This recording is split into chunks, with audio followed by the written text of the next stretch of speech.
Happy Super Bowl, everybody. Guys, thanks for joining me for what is going to amount to be the epic finale to our wonderful yet terrible up but mostly down season. Um, it's the big show, right? It's the Super Bowl. We've all been getting ready for it.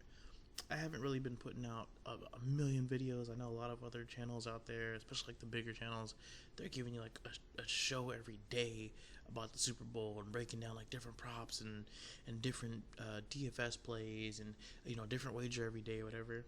That's cool, man. Like that's good. And don't get me wrong, I'm dying for NFL content too, but really, it gets kind of tiresome. At some point, you feel like they're maybe just reaching just to kind of fill that void, what football leaves behind, right? Um, in the last week or so, it's a little different because it wasn't like a quote unquote real football game last week. So just kind of, trying to catch up with stuff like basketball. If you're a golf fan, I guess watching golf, Pebble Beach, or whatever else it was, stuff like that. Um, my advice is next year, if you get into this position where you're just kind of listening to everything, grasping at straws for football stuff, take it a little easy with that stuff. Only because a lot of times you'll hear some really off the wall props that maybe sound good or that are like really high, payouts like plus 2,000 to 1 or whatever, and you may hear it from multiple people. It obviously it's up to you. You can do what you want with your money. It's one game. Take it as it is. I wouldn't put too much money on it. Yeah, it's like Christmas for gamblers, but still, it's one game. I'm gonna go over some props that I like. Nothing really too crazy. There's some exotic stuff like the Gatorade colors and whatever that we'll talk about, but other than that, it's really just gonna be 2-3 straight plays for the game, and then like 2 or 3 exotics.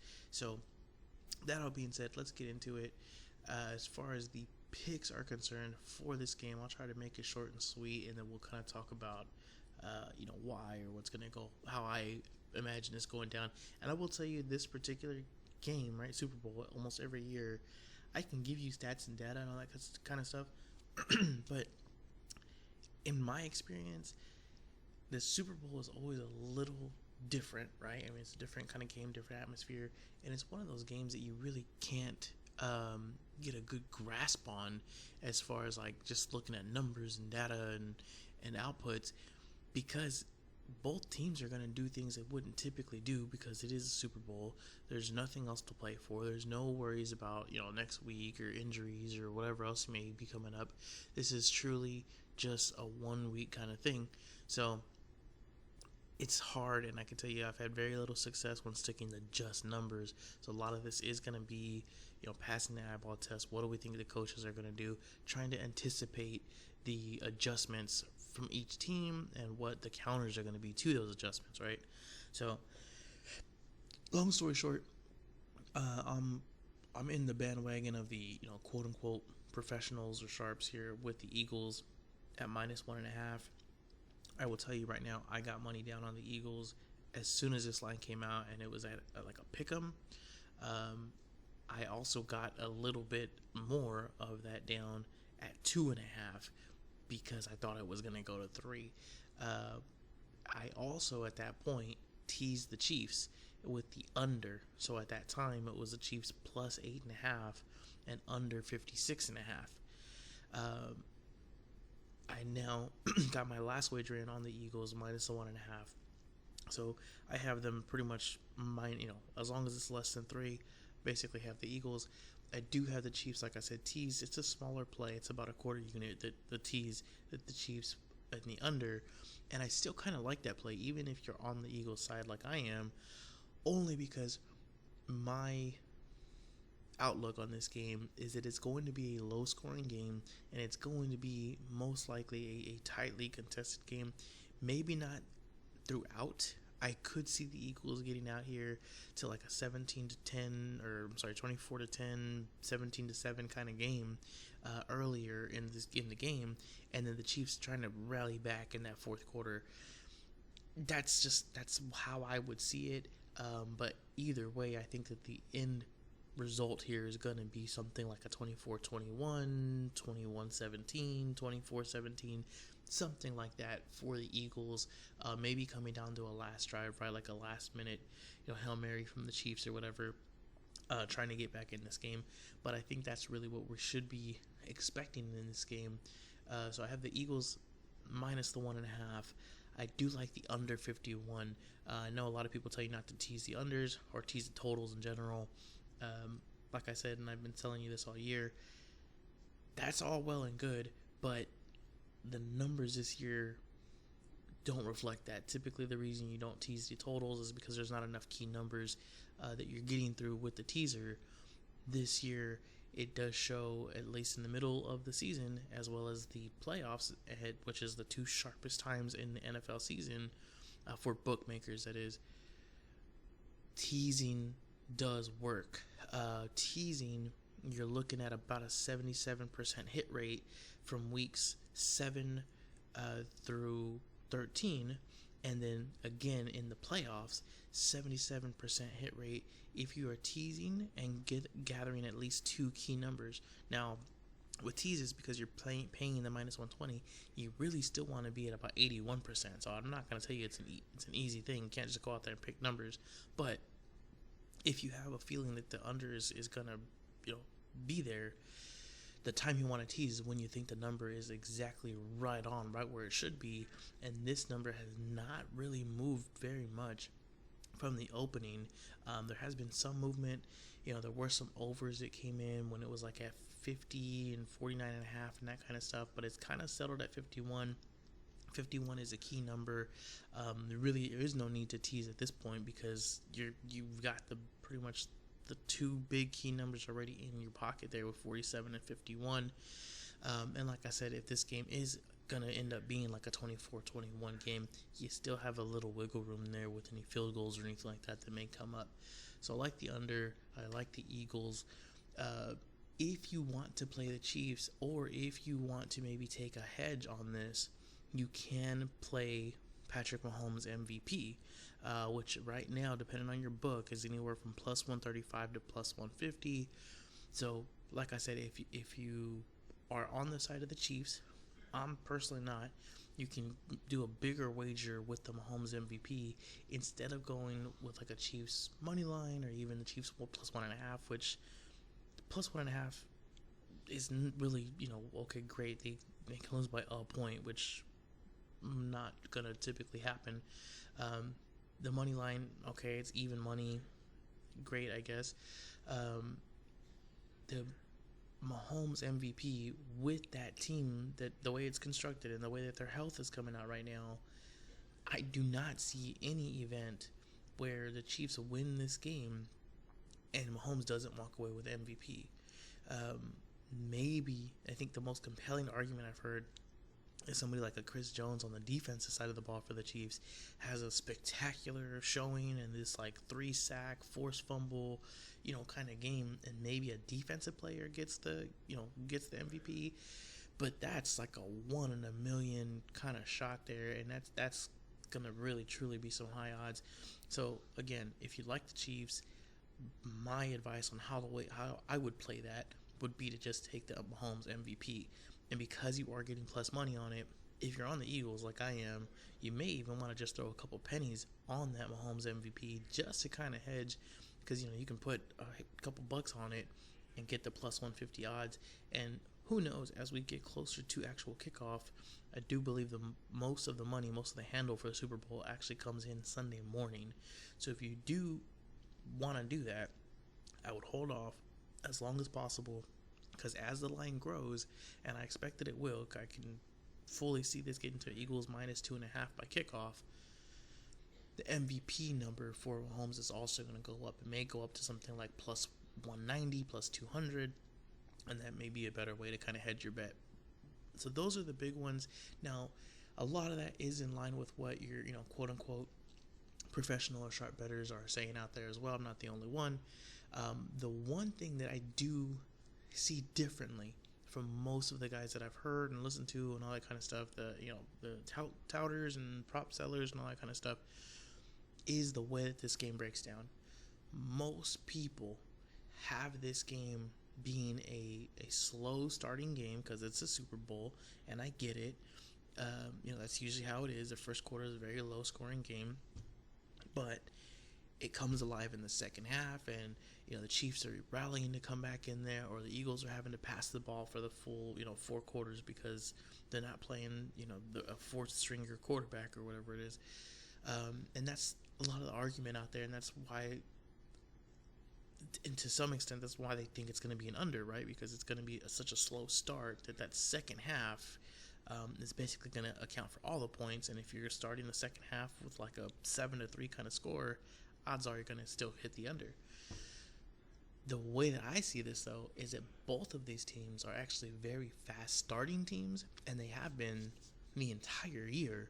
The Eagles, their whole perspective and the way that they play the game is to get out to an early lead, and you can go back and look through the entire season worth of games, especially the games where Hurts is actually healthy, and almost to a T, they all start out the same way with a touchdown in the first quarter and then 2 touchdowns or 2 scores somehow in the second quarter, and they're going into halftime up 14, 17, 20 points, and then the second half comes out and they're just sending out very aggressive defense, not necessarily blitzing all the time, but having a lot of pressure on the quarterback, confusing the quarterback, putting a lot of guys back in coverage, using that big defensive line to just get pressure and kind of keep everything in front of them, make you pass short while you're trying to build this comeback.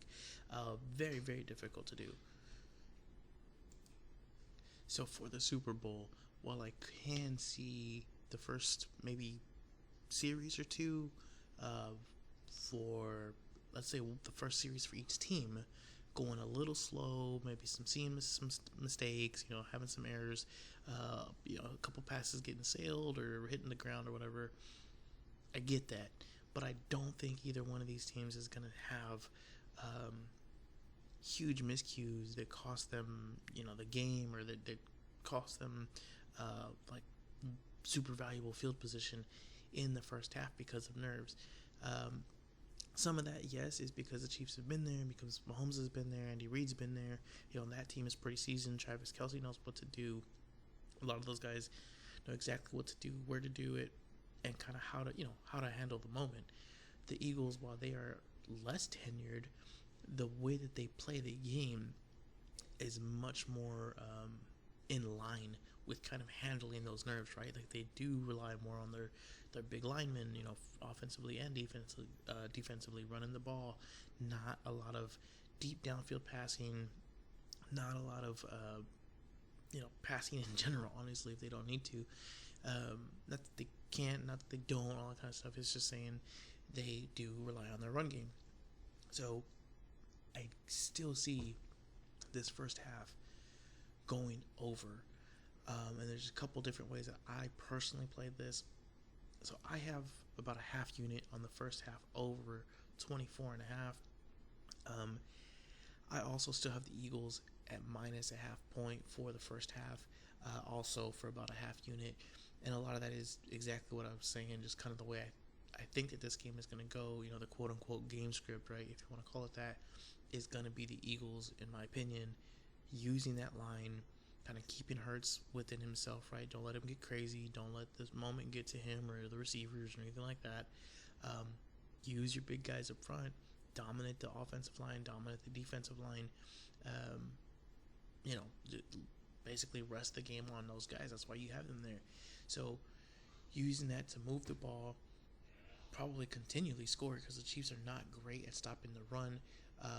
On the flip side of that, though, the Chiefs probably get a score or two on the Eagles, mainly because this is going to be the best time for them. With all of their injury concerns, as well as Mahomes hopefully close to 100% on that ankle, it could get re-injured. Any of those players could suffer an injury, right? Juju has like a knee problem he's been dealing with pretty much his whole life. But those things are going to be less severe in the first half, and possibly kind of rearing their heads up in the second half, or you may have somebody leaving the game or anything like that just because of regular every game kind of injuries. So all of that to me is telling me that that first half is probably going to be the higher scoring half. So again, the over 24.5, the Eagles minus a half point. And then more importantly, I really have the Eagles first half team total over. Now earlier in the week, or sorry, I should say really last week, it was at 12.5. And so I did grab that number. I do believe it has changed since then, and I'm actually trying to get to a team total right now. If you are looking on the page, here we go. So yeah, so no, it is still 12.5. So the Eagles 12.5 over. It has not moved, but the juice has come in on this. So it's at minus 135. It was at minus 110 earlier in the week. I still like it though. At 12.5. Really a couple different ways to get out of this, right? Or overs on this. You have obviously 2 touchdowns, touchdown, 2 field goals, touchdown and the missed extra point, whatever it is. And I do strongly see the Eagles scoring realistically 2 touchdowns in the second quarter by itself, regardless of what they do in the first quarter. So I could see again, even with a slow starting first quarter, and the Eagles maybe get a field goal in the first half, or the first quarter, I should say, that second quarter coming to life, and at least getting another field goal and a touchdown. So the Eagles' first half over 12.5 is probably my favorite way to play that first half, only because I am concerned with the Chiefs not pulling their end of the bargain here and kind of keeping up on the scoreboard. And for a lot of you out there that may be on the Chiefs bandwagon, by no means am I saying they can't win this game, or this is definitely an Eagles or nothing game. It's my main concern is the injury issues, and if you're looking at the injury report, McCall Hardman out, Juju, like I said, really messing with his knee, and he's been like that for a while now, since I want to say almost the beginning of the season. He's been having this knee issue that kind of flares up on him at any given moment. L'Jarius Sneed still out with a concussion. Now, I could see him obviously playing this game, and he's, of course, a defensive guy, so points-wise, it's not as big of a concern. But it does help with the Eagles scoring out there, especially when you have to worry about, matching up with guys like Devonta Smith and A.J. Brown. Kadarius Toney, he's probably my pick for someone that's not going to finish this game. I love Kadarius Toney as a player. The little flashes that he's shown us have been awesome. Had him in fantasies, watching him pretty closely. I loved him earlier this season when he was with Brian Daboll. You guys know my love affair with Brian Daboll, who obviously just won Coach of the Year, so great for us, right? Or for me, I guess. But Kadarius Toney, I do strongly think this is going to be a guy who starts the game, maybe even gets a touchdown, has to put some numbers, but he's just dealing with kind of an onset of injuries here with the ankle and the hamstring. Is he going to tweak the hamstring? Is he going to, get rolled on his ankle again? Who knows? But I can definitely see him not finishing this game. Maybe he gets going because of adrenaline or whatever. It's Super Bowl. He doesn't want to sit the whole thing out. I just don't see him finishing, though. Patrick Mahomes, like I said, obviously he's going to play. He's going to roll through this thing. His ankle injury, I think, is probably as minimal as it's going to get. But that's not to say that he's not susceptible to a hit. And if you've been watching the way the Eagles play and the way that they get pressure, especially on that right tackle, where the Chiefs are weak on the offensive line, I could completely see him, suffering some sort of setback in this game, or at least kind of feeling that ankle a little bit more in that second half. It's a pretty long injury list, guys, especially for the Super Bowl. This is not a time where you want to be trying to fill in spots at last minute. But on the flip side of that, who do the Eagles, who are they missing, right? Not a whole lot of anybody, really.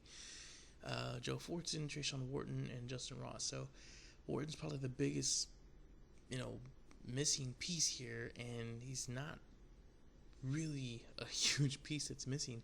So health definitely goes to the Eagles, and I can tell you the last couple of Super Bowls that I've been really looking at, as far as from a gambling perspective, it seems like every year there is somebody that the media just sticks onto for whatever reason. They like the story, or there's a quote unquote good guy team.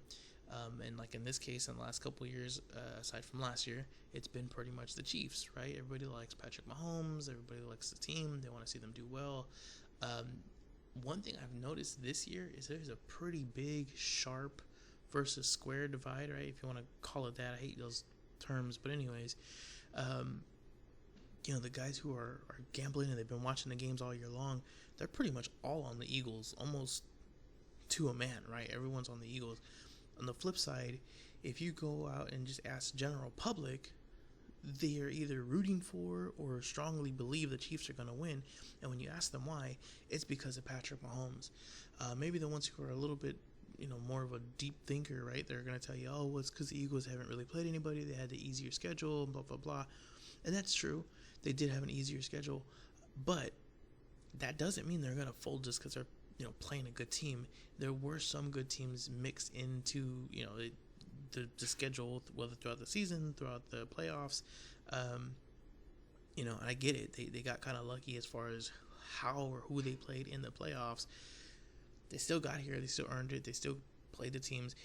The Vikings, who we thought were a fraud, right, for the whole season.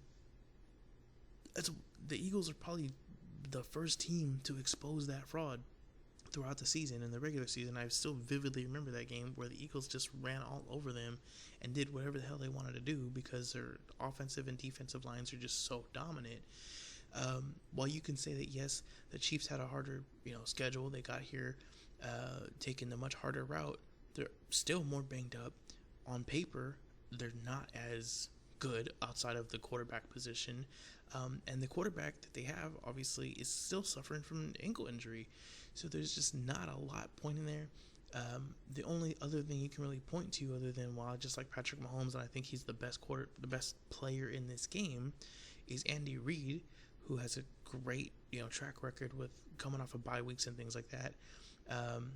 He's won one Super Bowl, but he's lost two for sure. I believe he's maybe lost another one, but for sure is 1 and 2 at the very best here as a head coach. And I think he's a great coach. I just don't know how much he can really do here, especially if his game plan is going to be based around somebody like Kadarius Toney, who, again, I have to assume that he's thinking this guy is not entirely reliable because of the way he's been handled this year. So I just think there's too many questions there and not enough talent on the roster to get this job done.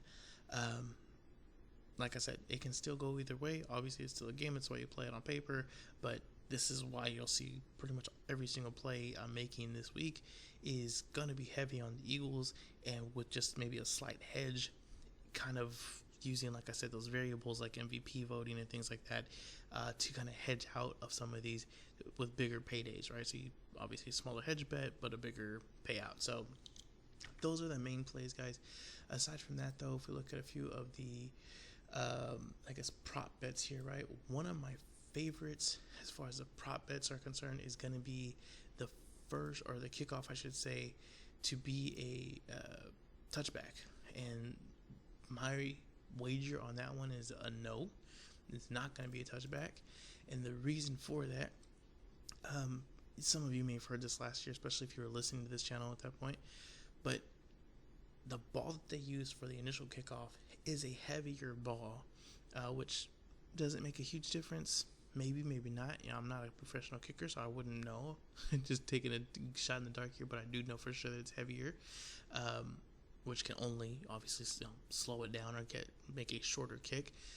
Secondly, though, nerves are high, right? Guys want to get out there. They want to have their moment. They want to play. They've been hyped up for 2 weeks. They want to get this show on the road, and unless the coaches very specifically told them ahead of time, like, don't run the ball out no matter what, they're probably gonna want to take it out, especially if it is a kick that's like to the 1 yard line, right, or right on the goal line. You're probably gonna want to run that thing out.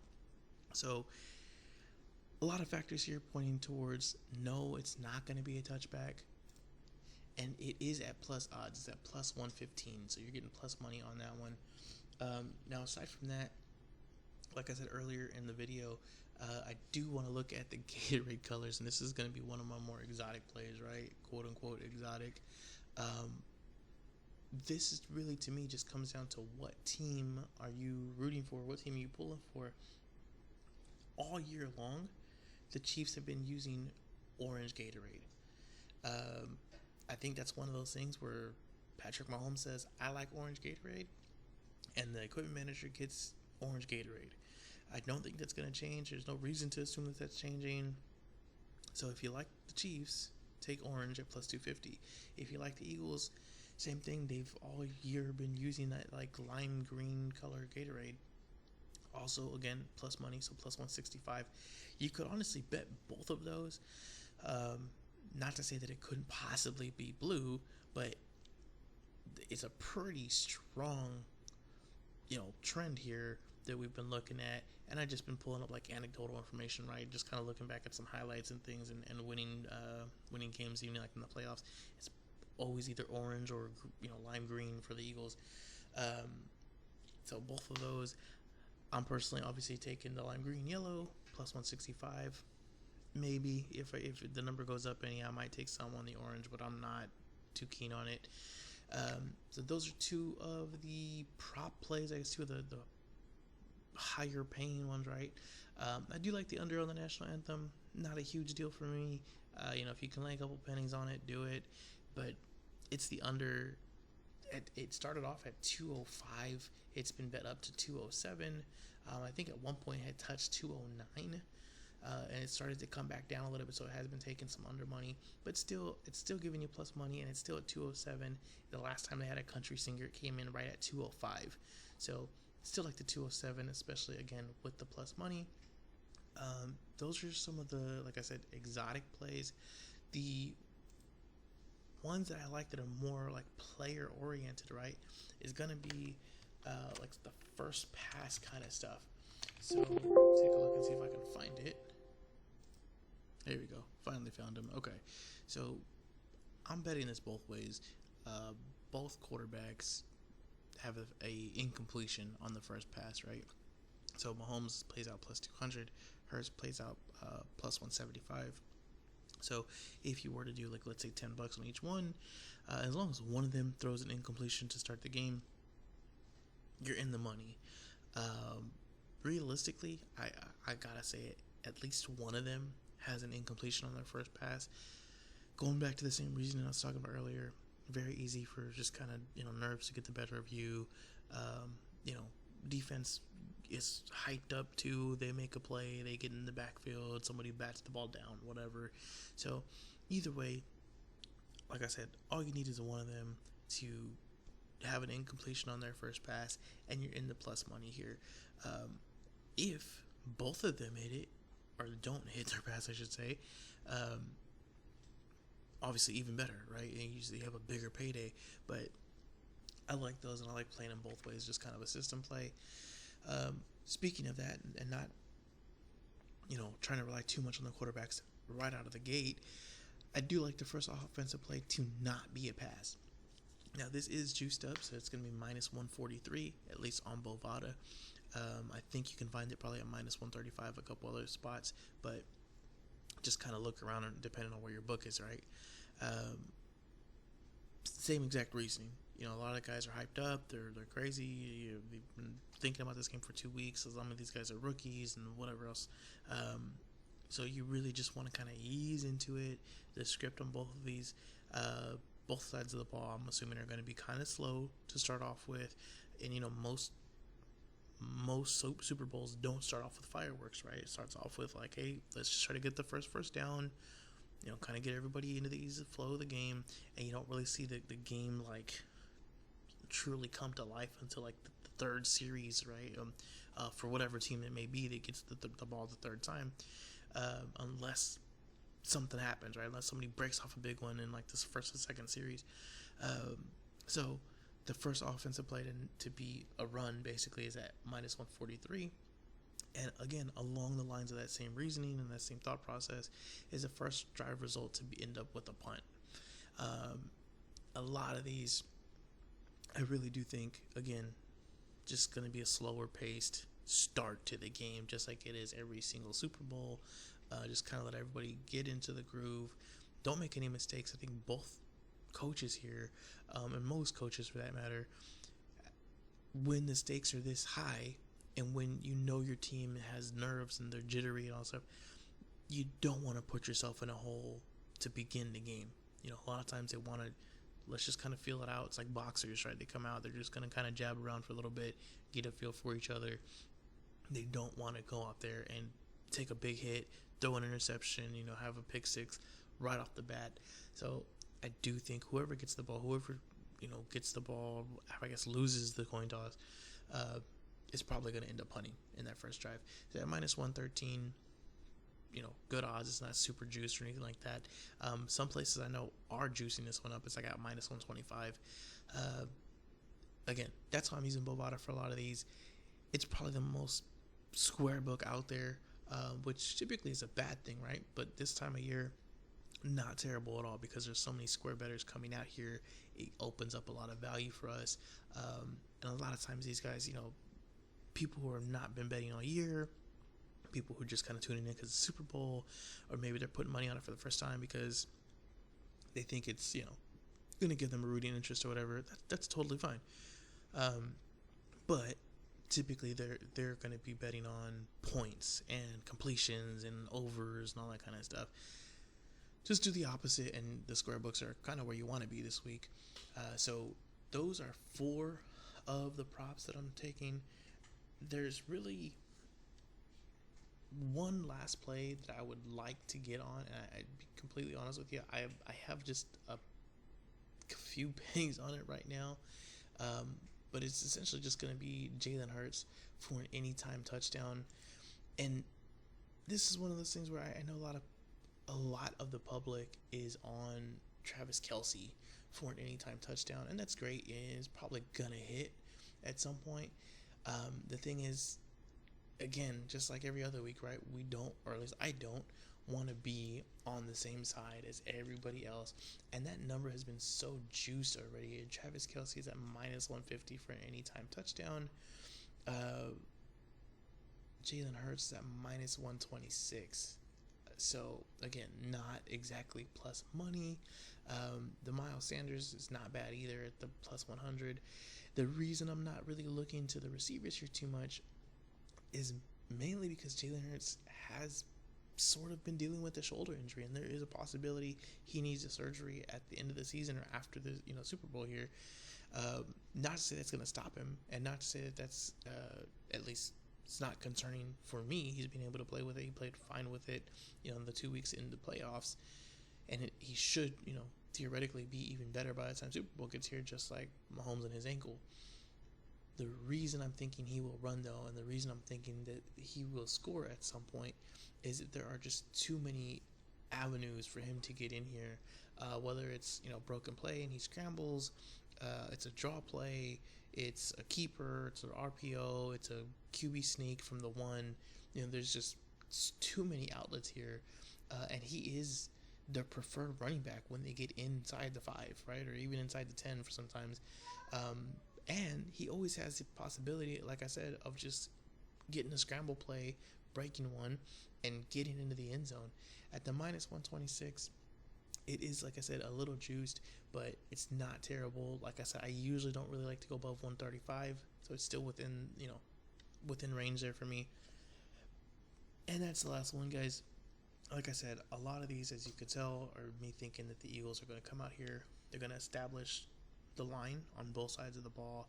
They're on offensive, their offensive attack, I believe, is going to be a lot of ground and pound, a lot of run game, a lot of just attacking the Chiefs, keeping Mahomes off the field, and scoring, right? It's not just run, and milk the clock. It's run and score, dominate, and let's tire this defense out. By the time, we get to the fourth quarter, these guys aren't hitting as much. They're not, getting off the blocks as easily.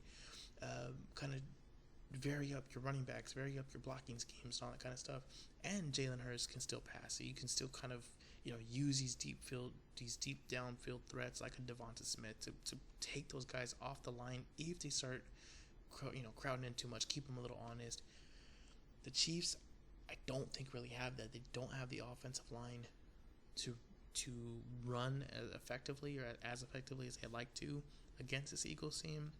They don't really have the offensive firepower to just outman and outgun them on, especially on the ends, right, with the receivers. Travis Kelce is obviously going to be their best weapon. You're still dealing with injuries. I fully expect to have the Chiefs at least end up with one or two players not finishing this game, just because they're still nursing injuries. They're still not 100%, and you're going to throw them out there. So, for all those reasons, like I said, everything that I've just given you is pretty much based on the Eagles winning this game, and doing it with a slow, methodical approach. And this game ended up being like a 24-17, 21-17 kind of total. So, those are the plays, those are the picks, those are the props. Hopefully, you heard something that either you love or you hate. Just nothing in the middle, right? So, thank you again, guys, for a great season. Thank you for the support. Thank you for following, sharing, commenting, thumbs upping, all that kind of stuff. I appreciate it. Drop comments below. Let us know what you're on for the Super Bowl. Good luck, guys. Hopefully everyone has a great Super Bowl. Win some money. Eat some pizza. Eat some wings. Eat whatever the hell you're going to eat. Drink a lot of beer. And hopefully you got Monday off. Have a great day, guys. And thanks again.